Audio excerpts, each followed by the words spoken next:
Djeca su u međuvremenu odrasla. Možda bi mogao napraviti dokumentarac 25 godina poslije. Naslov bi mogao biti Draž, držav si dobro gaće. I tako vrijeme ide. Ali stigao je mail prije 2 dana. Oj Vojo, prvo puno ti hvala za predvožnju, recenziju i sad za angažman oko promocije. Odvojili sam jedan primjerak s osobnom posvetom za tebe, dobiš ga na promociji. Drugo, Sandra mi je dala nekoliko okvirnih pitanja, no ja uzmogu sklepat poopširan odgovor samo na zadnje. Šanjem bar to, možda nađeš koji šlagvort o tome. Treće, imali svekoliki govorni dio neki nacrt, imali nekakvu šemu, nekakav scenarij, znaš ono kako to ide, koliko i tak. Sandra i Dubravka su stare lije u tom poslu. Bog, vidimo se na promociji, a slobodno svrati sim kad stigneš. I eto, sada smo ovdje. I knjiga je ovdje, pred vama. Lijepo bih molio da obratite pozornost na naslov knjige koja se zove Blistanje. Tu vidite, B je malo, lis, veliko, anje, blistanje. Ovdje su doktorica znanosti, psihologinja emerita Dubravka Miljković,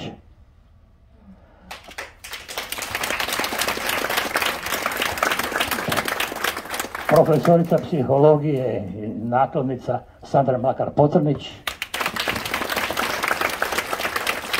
voditeljica odjela ljudski resursi Vedra Regul Erend Ondrušek, inače Traskova kći. Naravno ovdje je glavni lik, autor i fotografija koje ovdje vidite. Molim lijepo pogledajte sa svih strana.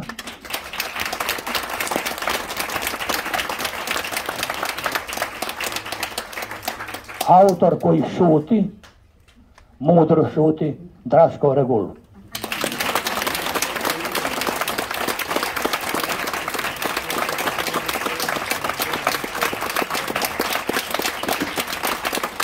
Također pozdravljam Draškovu majku Ružu, ovdje u prvom redu. Suprugu Lidiju.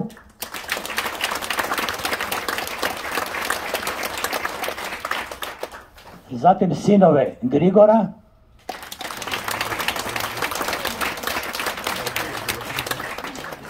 Blizance Juru i Jana.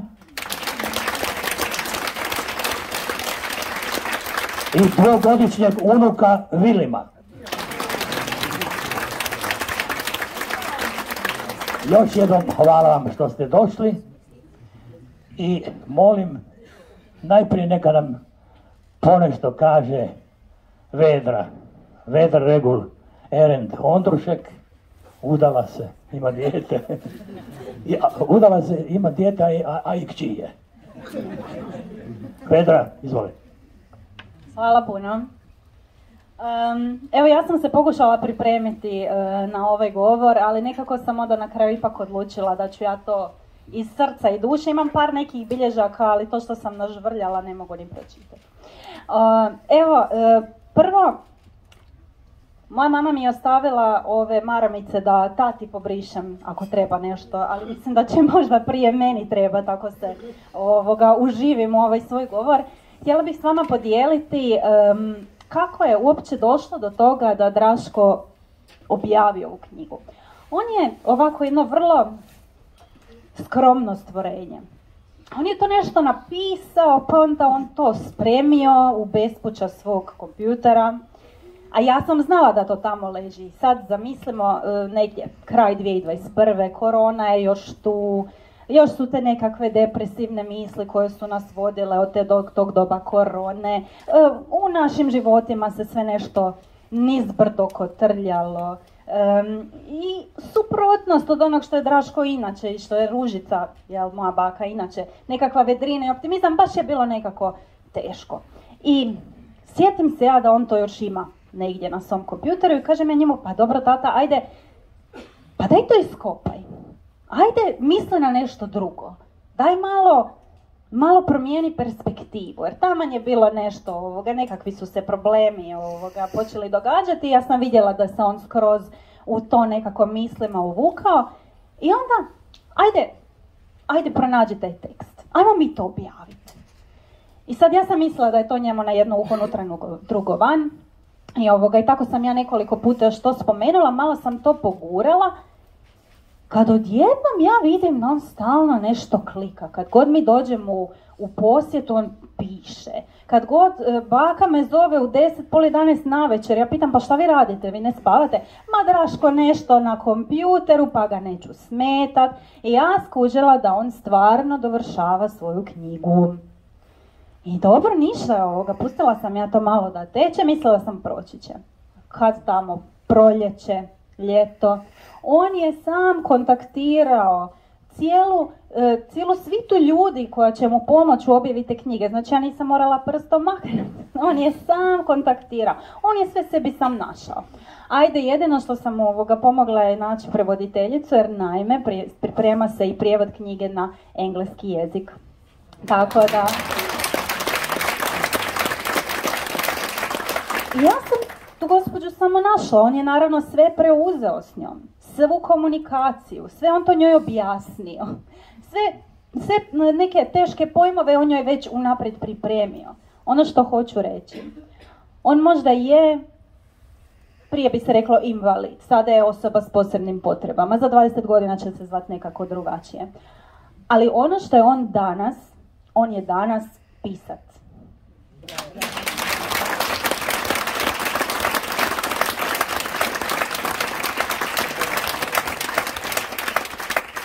Ono što se danas dogodilo je da je on izašao iz nekakvog moda pasive, osobe koje treba pomoć, osobe koje se stalno treba nešto možda donirati, dati, nekako ju pomoći joj na bilo koji način. On je zapravo iz te pasive postao aktivan čimbenik, dionik, aktivni sudionik života oko sebe, na način da on sad nas motivira. On motivira mene koja imam 2 ruke, 2 noge i svaki dan mi je ništa teško. On mene motivira, on mene inspirira.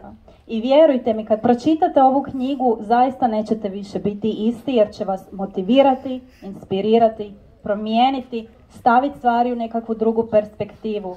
I zaista vjerujem da nećete biti ravnodušni.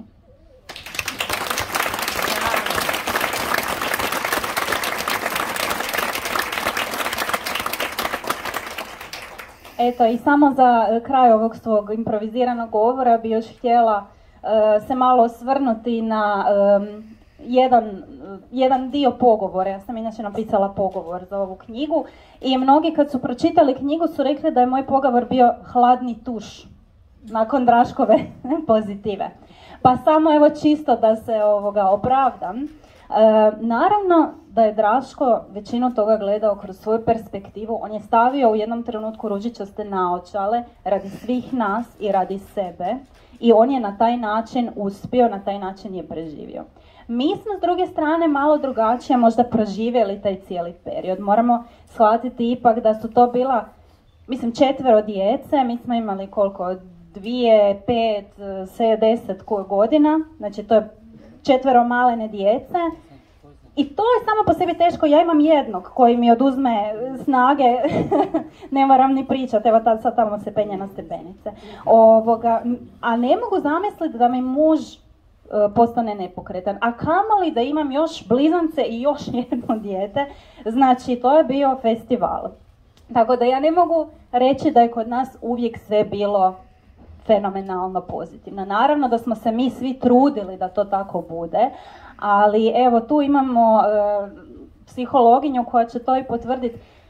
Pozitivna psihologija nije samo razmišljati pozitivno. Pozitivna psihologija je prihvatiti i one pozitivne, ali i one negativne emocije koje nas prate u životu, a nas su zaista ispratile i s njima se onda pomiriti. Eto. Hvala.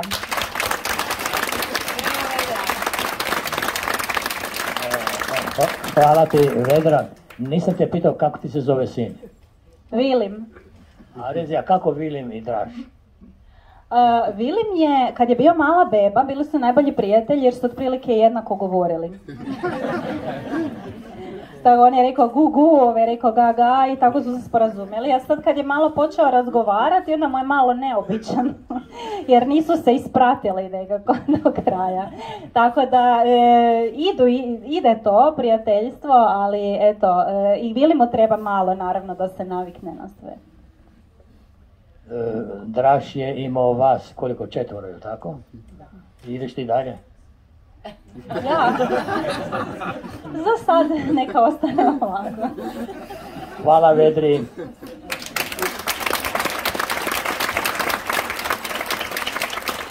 Doktorica znanosti, psihologinja i sada emerita. A? Dubravka Miljković.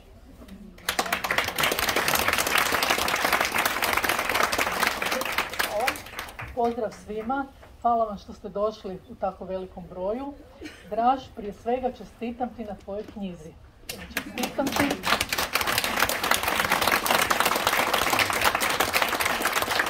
Ta obitelj je udžbenik pozitivne psihologije, inače, ono što je Vedra spominjala. Čestitam i obitelji koja mu je bila podrška u svemu tome što je on do sada napravio, osobito gospođi Ruži, bez koje ništa od ovoga ne bi bilo. Ona je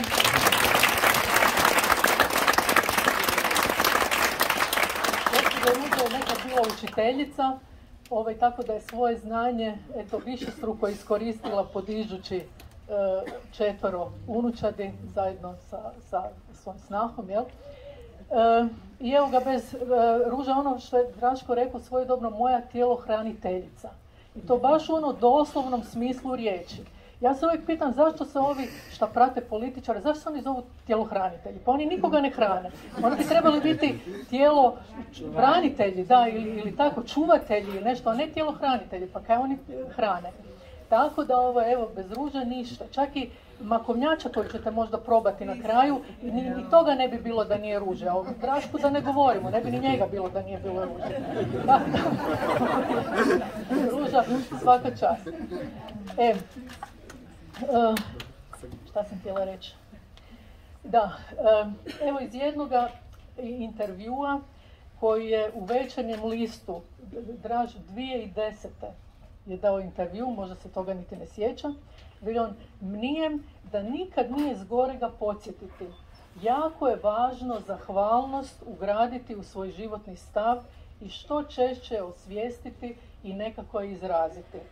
Ljudi, mi bananci, marginalci, jako ovisimo o pomoći drugih ljudi. Često su to naši najbliži. I mada oni uglavnom izgledaju kao zdravi ljudi, pod navodnicima, njima je jako teško jer žive iza nas, te rade hrpu stvari umjesto nas. Dakle, stvarno zahvalnost. Možda bi se svi trebali podsjetiti u svom životu kome smo zahvalni, na čemu smo zahvalni i sjetiti se da imamo takve ljude na kojima trebamo zbog nečega zahvaliti. Sad, svi koji znaju mene, znaju i za Draška. Naime, ja otkad sam ga upoznala, a to je bilo znači negdje 2002. po prilici, ja nisam propustila ni jednu priliku da ne ispričam za Draška. Bez obzira držala predavanje studentima, držala predavanje ovako inače, svojim prijateljima, članovi obitelji, dakle svi znaju za Draška. I svaki put i svi kažu, kad čuju, veli to je naklon do poda.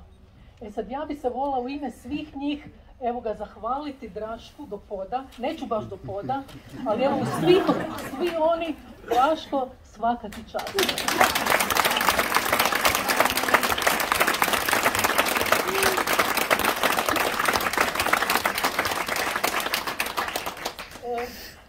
Evo još jedan insert iz onoga što je napisao, i to dosta davno. Vidi mi se da ljudi koji vjeruju da i nad čovjekom ima sila, vibriraju daleko višom frekvencijom nego nevjernici, pod navodnicima. A još višom oni koji osjećaju da je čovjek puno više od samog materijalnog tijela. Drugim riječima, vjera, neovisno da li je kanalizirana kojom religijom ili počiva na osobnom, mističnom iskustvu ili promatranju svijeta stvarnih oči, uma, srca, je također silno važan čimbenik životnog stava. Dodamo li zahvalnosti i vjeri još i zdrav razum i znanje temeljeno na vlastitim zapažanjima i idejama izvana, ali kritičkim promišljanjem vlastitim umom, te njegujemo svoju intuiciju i empatiju, eto čvrste osnove za životnu borbu. Podsjećam na borbu protiv, ne borbu protiv, nego borbu za. Čvrsto sam uvjeren da je moć ljudskog uma silna i da je rečeni dugo znani, ali i često nepriznati recept može produbiti. Dakle, to je Draško čak vodio jedan dnevnik za Večernji list, tamo negdje 2010, po prilici isto. I tada piše, a očekuje se da i njegova knjiga koju upravo priprema, da će biti krcata sličnim mislima i životnim porukama. Što dakle i jest, vidjet ćete da je, doznaćete za 15 eura, možete platiti gotovinom ili karticom. Moram reći u ime izdavača, znači nakladničke kuće IEP i D2. Zahvaljujem se i knjižnici, dakle i gospođi Jasni Kovačević koji su sve to krasno organizirali.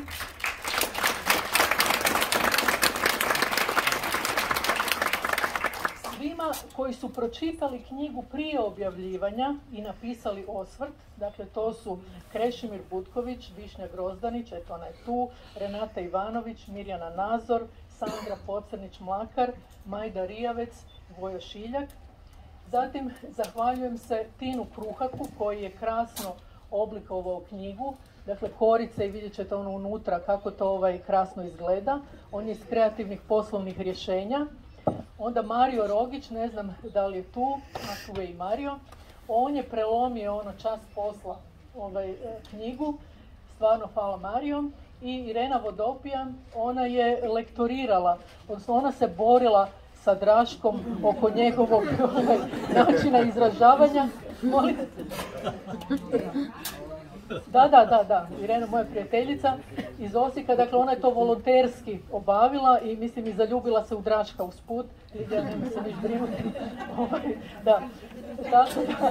Tako da, eto, hvala još jedanput svima i nadam se da ćete uživati u knjizi.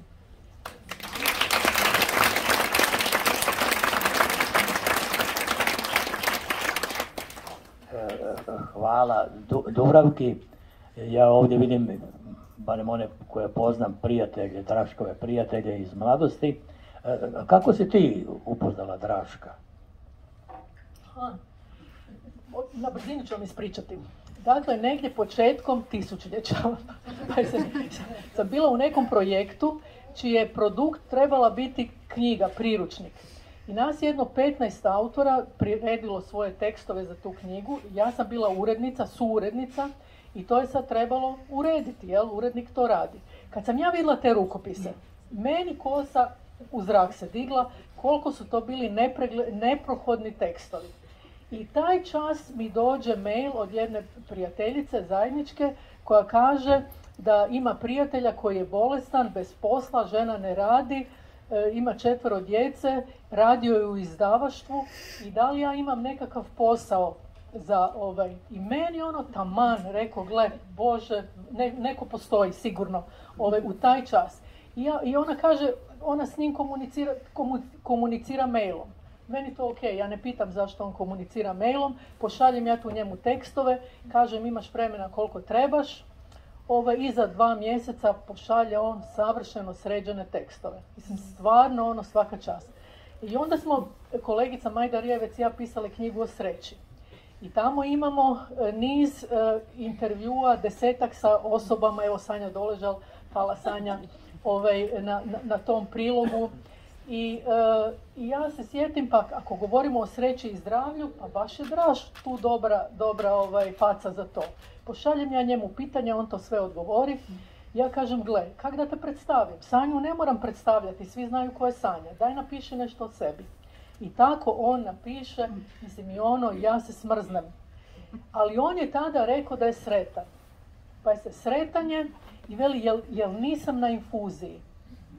Jer nisam na infuziji, sretanje, znači može gutati hranu ako mu neko stavi dovoljno duboko u grlo da ju može progutati. I veli, a kraj svijeta bi mi bilo, što mislite što? Da, kraj svijeta bi mi bilo da mogu sam otići na WC. Pa kad pomislimo ono stvarno koja smo stoka s oproštenjem, mislim ja sama sebi kažem, mislim mogu otići na kraj svijeta, mislim ne znam što sve možemo i još nam nešto stalno fali, još stalno nešto gunđamo, fali nam ono 99 do 100, mislim stvarno smo nezahvalni. Dakle, prisjetite se što sve možete, na čemu trebate biti zahvalni, nemojte da vam se dogodi nešto tako pa da onda o tome razmišljate. Još jednu stvar sam zaboravila reći, nećete zamjeriti. Dakle, knjiga je, to je toliko poučno štivo za svakoga ko je okružen s nekim ko je bolestan. Pazite, supruga Lidija je primijetila da u njemu ima života već kad su liječnici rekli da je on biljka. I ona je shvatila da i tako je sve to krenulo. Mislim, on bi možda i danas ležao tamo negdje da nisu shvatili, da ona nije shvatila, gle, u tim očima ima života. Ja vidim da ti me ne razumiješ, pogledaj lijevo ako je točno. On pogleda i ona onda uvjeri liječnike, gle, on je živ. I onda je sve krenulo, proces oporavka, rehabilitacije i tako dalje. Dakle, koliko je važno znati da i u najgorim situacijama ne treba odustati. Iz te kože sad tu si se našao, ne možeš, ali vidi onda što možeš u njoj. Vidite, neće moći kod Raško, mislim, on je stvarno fenomen. Najfascinantnija osoba u mom životu koju znam. A bome i jedna od psihički, mentalno najnormalnija. Uključujući i mene.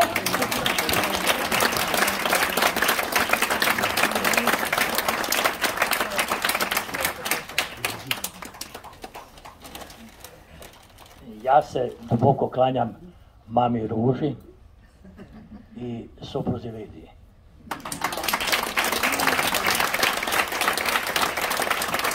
Da li bi nam možda nešto htjela reći o fotografijama?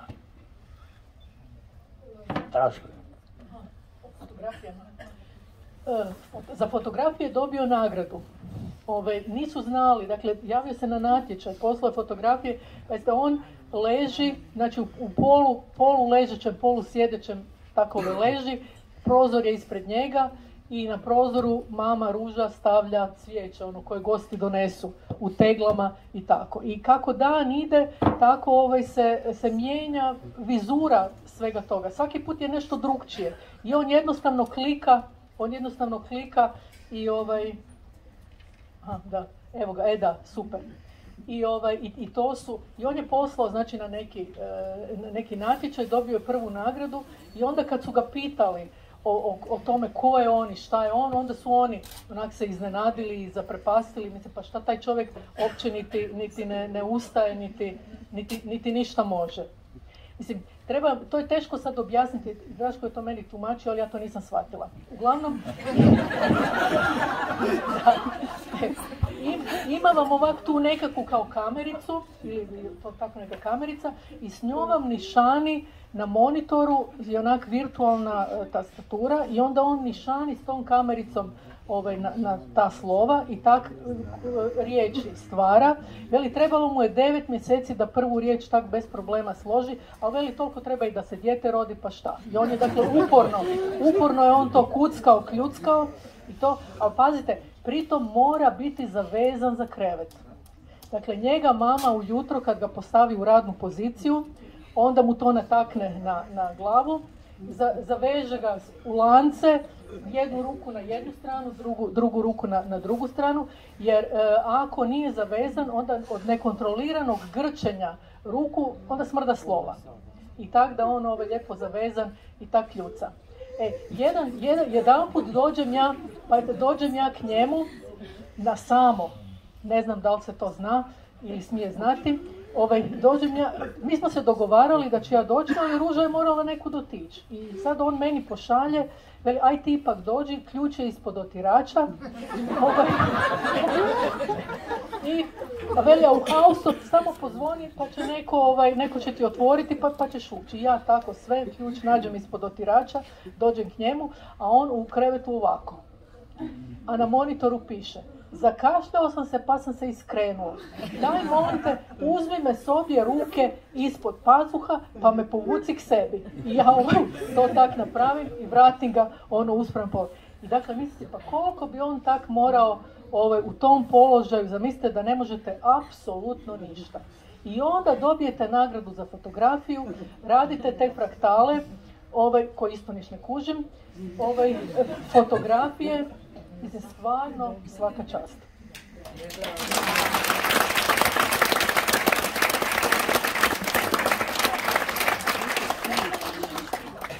Profesorica psihologije Sandra Pozarić-Mlakar, molim vas, izvolite.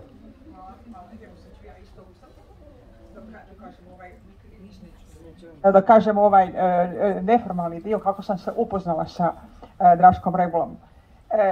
Dakle, bila sam urednica tada u Profilu i Dubravka me je pozvala, Dubravkom se znam još iz ranih dana, Dubravka me je pozvala da upoznam njezinog prijatelja koji ima jednu fenomenalnu knjigu. I mi smo otišle do Draška Regula. To je bilo gostoprimstvo bake Ruže koje je bilo baš uzorno. I nakon tog susreta, ja sam bila malo šokirana, ali dobro, ok, čovjek ima knjigu. Nismo komunicirali mailom, dakle, i dogovarali stvari. Što se može, kako se može, fraktale sam pregledavala, kako se to može uklopiti. Ja sam tada razmišljala medijski. Na koji način, dakle, takav jedan primjer takvog razmišljanja, takvoga jedne pozitivne adaptacije, kako predstaviti u medijima i kako približiti javnosti. Jer to je doista primjer od kojega svi mogu nešto naučiti. Ne? Naravno da je Draško Regul prešao i preko samosažaljenja i preko očaja. To svi moramo znati.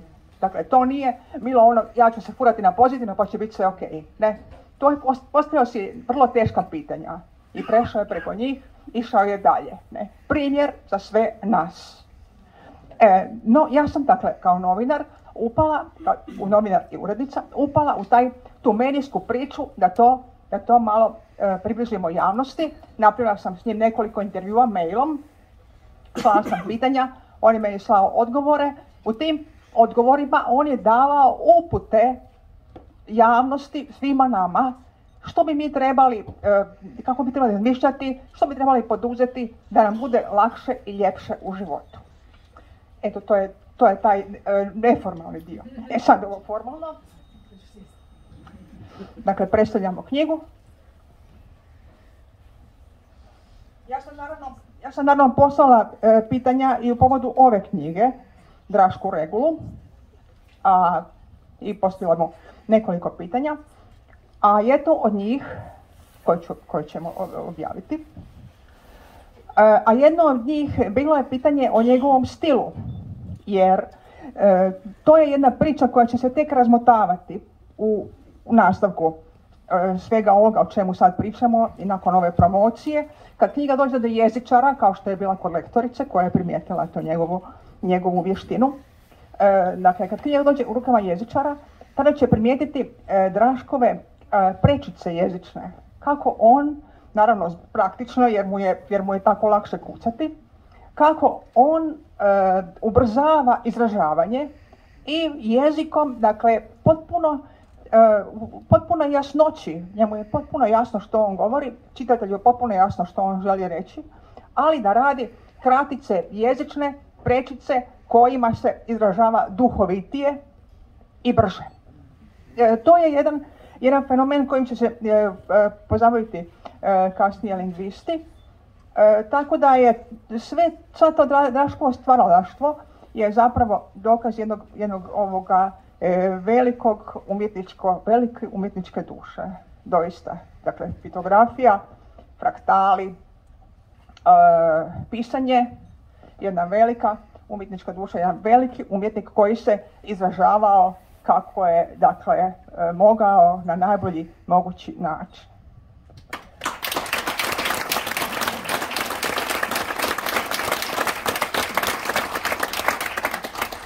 I evo Draškove riječi, Draškov odgovor o stilu. Dakle, zašto on piše tako kako piše. U odgovoru on tumači da je taj projekt trebao biti puno opširniji, pa ga je kratio, jer ga je Vedra ga je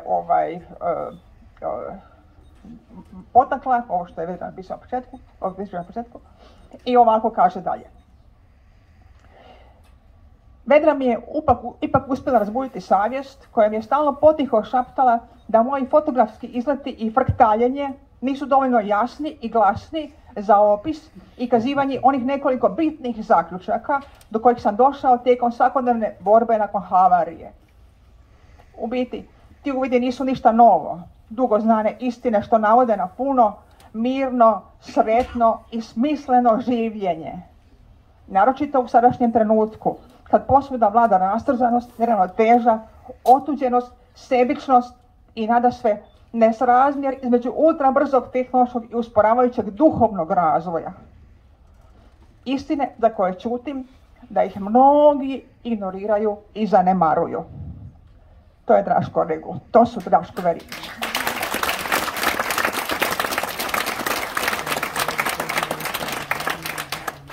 A savjest koja je nalagala da te istine podijelim s drugima i konačno da ne dopustim malodušju pa ne izdam sebe i ljude koji su me tako dugo podupirali i vjerovali da mogu ostvariti tu knjigu. Evo, tako se on samo motivirao.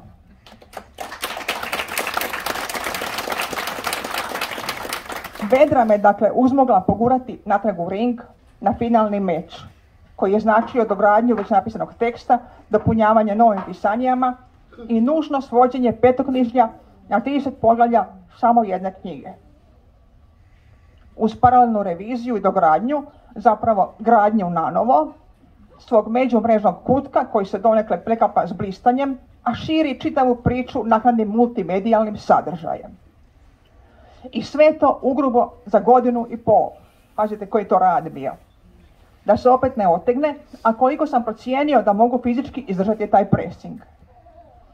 Na prvi pogled nemoguće, a na drugi sasvim izvedivo. A to je izvodilo bacanje na glavu uz pretraživanje podsvijesti u kojoj su se nataložili dojmovi stečeni tijekom studija. I sad tu ide odlomak o književnim uzorima Draška Regula. Dojmovi stečeni tijekom studija. Maglovita prisjećanja na vibre i kompozicijska rješenja Gogolja, Dostojevskog, Bulgakova, Faulknera, Woolf i sličnih, i tekako su im pomogla u prestrojavanju stihijski napabričanih izlomaka u smisleno spojene ulomke. Što se tiče samog jezika, eto, još od pučke škole me prati sklonost svojeg imenovanja, predmeta, pojava, osoba. Moram priznati da me sada ta sklonost često izvlači kada mi se vele načeta memorija blokira pa se ne mogu sjetiti nekog pojma. Još jedna terapijska pogodnost pisanja. A od kasnijeg puberteta do danas, prvo oduševljenje stilskim figurama, naročito tropima i figurama, a kasnije gotovo opsjednutost igrama riječi, kalamburima, i na hrvatskom i na engleskom.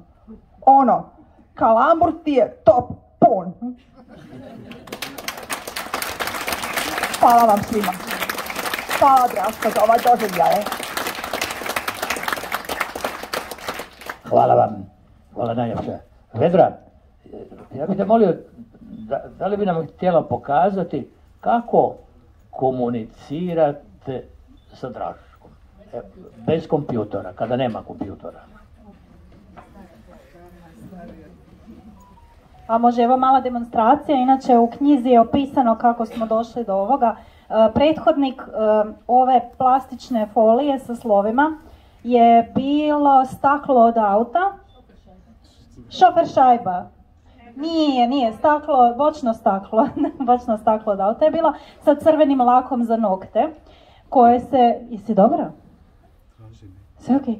Koje se u jednom trenutku razbilo, jel? Pa smo shvatili da bi moralo biti nešto jednostavnije. Ok, ajmo ovako. Probat ću bočno, ipak to vježbamo već 20 godina. P, O, Po, Z, D, R, A, V. Jel tako? Ok, ima još. Pozdrav, G, Go, S, T, I, M, A. I nikad nije samo jedna riječ. Uvijek ima još. Pozdrav gostima i P, R, O, N, A, Pronal, A, Z, A, K, pronalaz, A, čima, Č, sorry, pronalazač, U, P, R, V, E, prve, Š, ša, šajbe.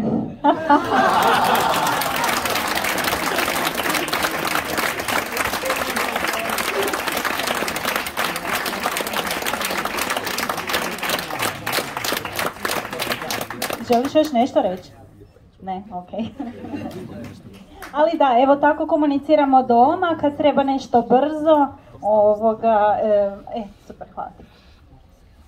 Eto, to je to.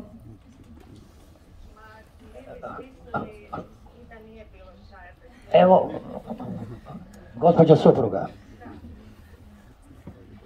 Kažete. Najviše zasuzilo ovo, kada je trebalo dokazati u toplicama da moj suprug je svjestan, da razumije, da zna što se događa s njim, jer često puta mi je rekao da bi ga znali noću preskočiti kad su okretali pacijente nepokretne na bok da promjene položaj, njega bi preskakali i onda je on tražio od mene da ja to kažem sestrama i onda bi ja rekla, oprostite, moj suprug je rekao da vi njega noćas niste pokrenuli, jel? Uglavnom, bile su u šoku, one su misle, pa znate, mi smo mislili da on spava, nismo ga htjeli ometati, ja sam rekla njemu puno više znači da ga vi promijenite položaj nego da ga ne smetate noću. Uglavnom, od onda je malo više respekta imao prema njima, ali bila je jedna liječnica koja je htjela se uvjeriti da je moj Draško svjestan svega što se oko njega događa. I onda je tako došla sa tim pred njega i rekla, ajde sad ti meni reci, ko je to tebi došao? Ko je tebi došao sad? Ajde reci mi ko je došao. I ja onako sva sretno držim to pred njim, sad čekam da kaže L, I, D, a moj muž gleda u A. I ja sva njemila, misli šta sad A? A, N, Đ, pa Draško, nisam Anđela, nisam šta je ovo sad, ja gledam Anđe, doktorica se već smješka, dobro, Anđelica, ja maknem to, kakva Anđelica, ja sam Lidija, nisam Anđelika, ni Anđelica, nije gotovo, on ovako gleda, nije gotovo, Anđelica spasiteljica.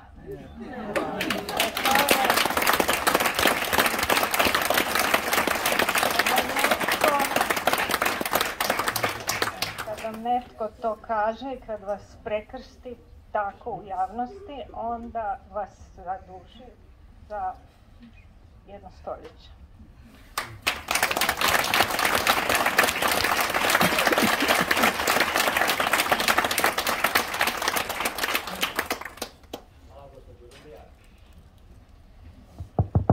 Hvala gospođo Lidija. U ovoj abecedi nemate č.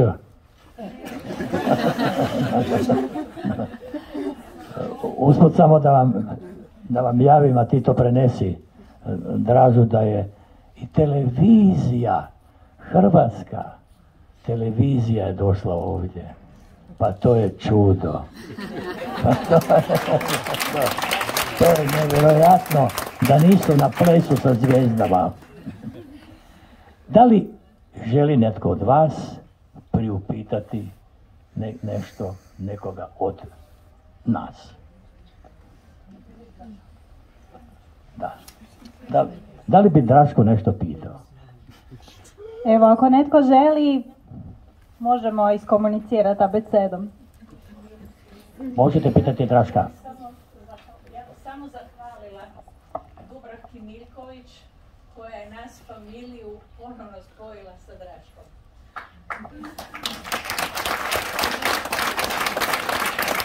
Ako niste čuli, gospođa zahvalila Dubravki Miljković koja je familiju spojila međusobno. Ima li još pitanja? Mogu ja? Da? Mogu ja samo kratko?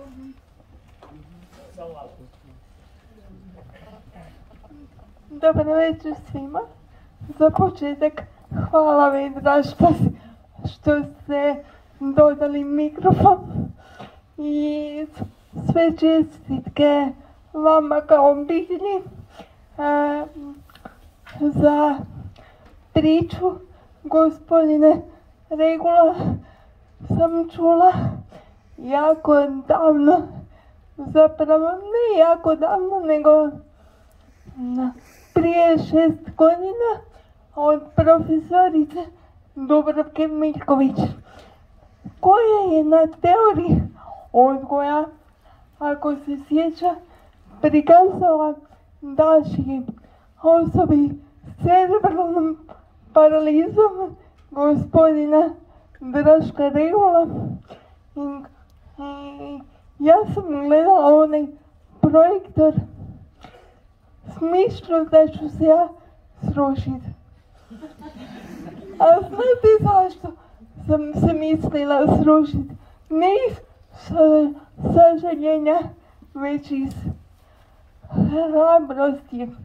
Hrabrosti koja vam nije oduzela ono što danas imate uz svoju obitelj, a to je optimizam koji nam je svima tako potreban. I ja bih vas zagrlila, ali ne mogu, zato sam isto toliko oduzeta, sve mi je oduzeto osim govora, ali govor nije sve, nekad je pokret puno više.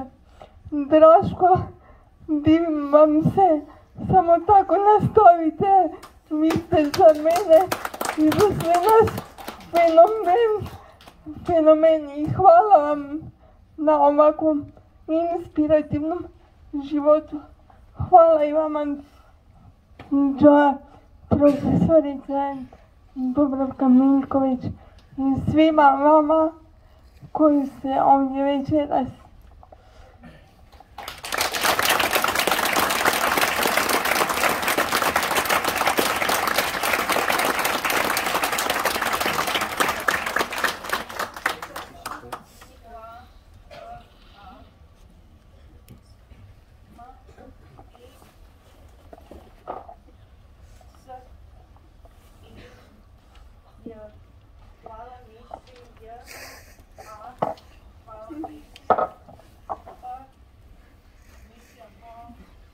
Misija po š, po s, misija po s, t i postig.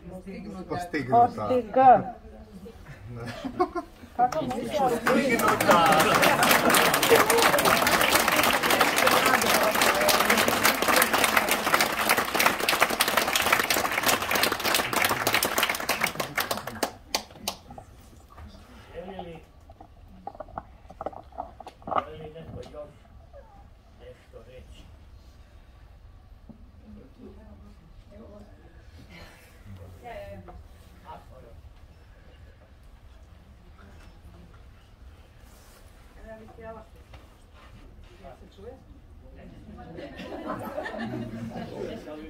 Samo malo glasnije govori. Jel dobro? Draško je napravio još jednu stvar sa doktoricom Bojanom Korać, je osnovao udrugu koja se zove Negovor i ona već ima više od 10 godina koliko ja znam. Evo tu ima par letaka, možete pogledati. To je udruga za osobe koje dožive moždani udar, afaziju i slične ove tegobe i vrlo je aktivna koliko može. Doktorica Korać je isto doživjela moždani udar, tako da eto, i postali su zapravo i preko te udruge i veliki prijatelji. Evo, tu su, tako se hoće uključiti slobodno. Hvala vam.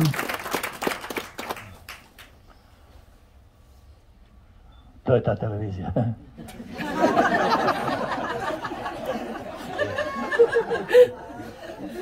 A moja nekadašnja, šta sam? Nismo ni mi bili bolji. Želi li još neko nešto kazati, pitati, dodati?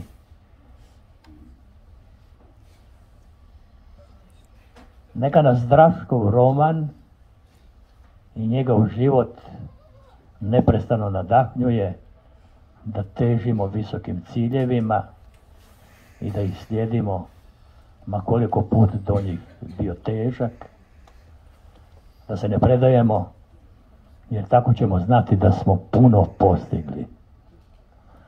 Draž je imao snage da bodri sam sebe, a na taj način da bodri sve nas, da ostanemo u svojoj ljudskoj biti i dostojanstvu, šaljući nam plemenitu i humanu poruku, zapravo onu Šimićevu koju svi znamo: čovječe, pazi da ne ideš malen ispod zvijezda.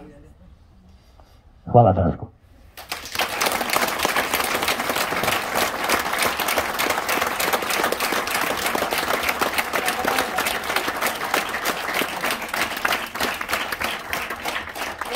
Čestitam, Draž, uvijek nekako sam vjerovala u tebe, ne treba mi mikrofon.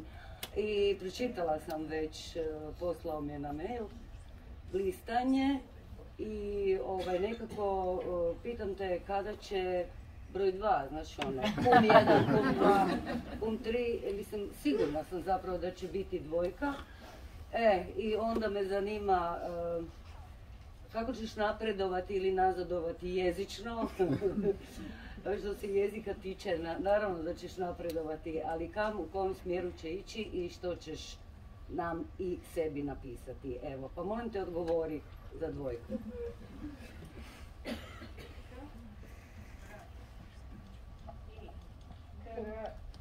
C, K-R-Č, K-R-G. Šta je ovo zapravo? Ajmo iz početka. K, R, H, Krh, O. Krko je znanje.